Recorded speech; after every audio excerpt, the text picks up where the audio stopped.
e obligimeve dhe nevojave të Kosovës në rrafshin ndërkombëtar, në të cilat kemi stagnacion dhe spektri politik në Republikën e Kosovës kam përshtypje që nuk është duke i marrë në konsiderat fare këto nevoja, përveç se pastër kalkulimet edhe interesat politike.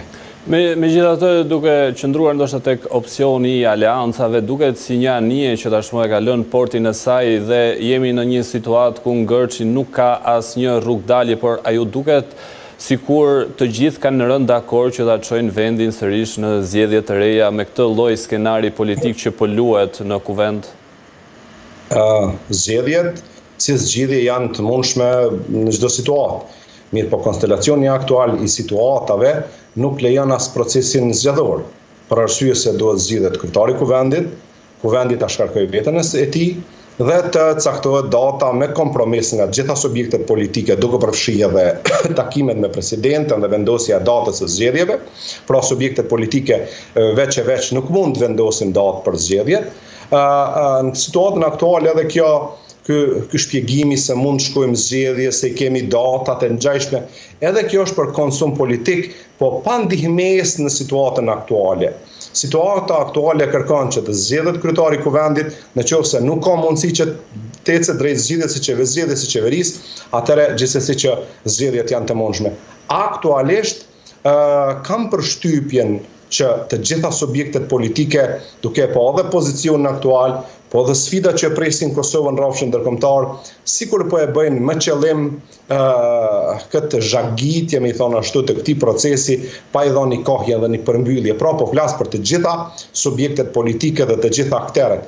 Po e përfshikte edhe mënyrën se si po komunikohet me publikun, qoftë edhe nga liderët e subjekte politike, PDK, AK, edhe Lidhja Demokratike e Kosovës, që nuk po janë të realshëm me qytetarin. Pra të thuar se ne nuk e pranojmë këtë kandidate, por mund le të sillim dikë tjetër, por ne nuk e votojmë, keni parasysh, nuk ka sens. Është më e mirë t'i thuhet qytetarit se në numrat aktual neve nuk e votojmë, nuk duam partneritet qeverisës me te, dhe sqarohen gjëra të mirë, po edhe momenti i procesit zgjedhor duhet ta përmbyll këtë fazën e zgjedhjes së kryetarit dhe të konstituohet kuvendi. Zoti Maloku, ndërkohë ndryshe nga herët e tjera kësaj radhe, duket sikur asnjë koment s'ka dalë nga ndërkombëtarët, përveç një fjalie të britanikut në fillim që duhet shprehur vullneti i popullit, por kësaj radhe asnjë fjalë prej tyre as nga ambasadorët e Kuvendit që ishin gati të takonin çdo politikan kur kishte të tilla kriza. Pse ka ardhur kjo situatë nga ndërkombëtarët? Faktikisht ndjes për kollën. Faktikisht disa herë kemi pas rekomandime kurtoazie në kuptimin krejtësisht diplomatike se çka është e nevojshme për qytetarin dhe duke tentuar që të iluminohet politikani i Republikës në situatën e rrethonat aktuale.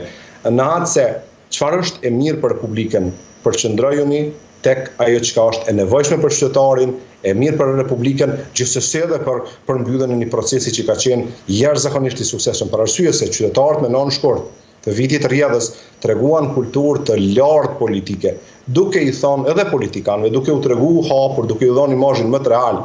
Nuk duam sundim një partijak, duam qeverisje në Republikën e Kosovës. Përrjedhoi pak një rekomandim të pastër nga sekretari gjeneral i NATO zoti Rute, ku tha se Kosova duhet të ketë një qeveri të koalicionit. Përrjedhoi, ishte rekomandimi i pastër dhe këtë situatë nëse ka dalë pak nga ajo praktika që ndërkombëtarët jenë menjëherë aktiv, unë jam i lumtur që po provojnë ndërkombëtarët me maturimin politik të leadershipit politik në Republikën e Kosovës.